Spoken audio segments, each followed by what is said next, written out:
আসসালামু আলাইকুম ওয়া রাহমাতুল্লাহি ওয়া বারাকাতুহু। ইন্নাল হামদালিল্লাহি ওয়াহদাহু ওয়াসসালাতু ওয়াসসালামু আলা নাবিয়্যিনা বা'দা আম্মা বা'দ। আউযু বিল্লাহি মিনাশ শাইতানির রাজিম। বিসমিল্লাহির রাহমানির রাহিম। আইনামা তাকুনু ইউদরিকুমুল মাউতু ওয়া লাউ কুনতুম ফি বুরুজিম মুশাইয়াদা।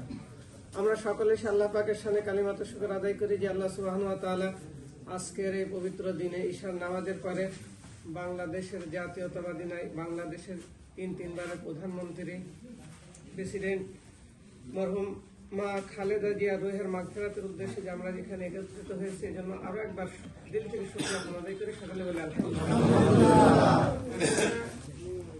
দলমত নির্বিশেষে যে কথাটা আমাদের সকলকে বলতে হবে সেটা হচ্ছে আমাদের এই মন থেকে, দোয়া থেকে একটা শিক্ষা গ্রহণ করা আছে আছে না বলেন?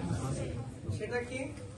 যে সে প্রেসিডেন্ট হোক আর রাখাল হোক, সে প্লেনওয়ালা হোক আর ঠেলাওয়ালা হোক, রিক্সাওয়ালা হোক, সকলকে এই পৃথিবী ছেড়ে চলে যেতে হবে, এই শিক্ষায় তিনি আমাদেরকে দিয়ে গেলেন, ঠিক কিনা?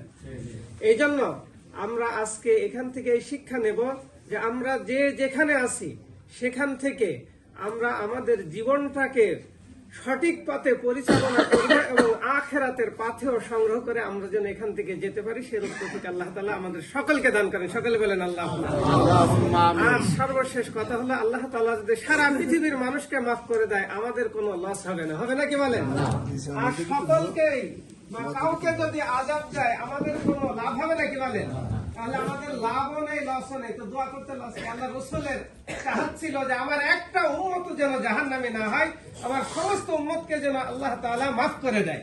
তো আল্লাহ রাসূলের চাওয়া পাওয়া যদি এমন ছিল, তাহলে আমাদের চাওয়া পাওয়া, আমার মনটা সংকীর্ণ কেন করবো? আমরা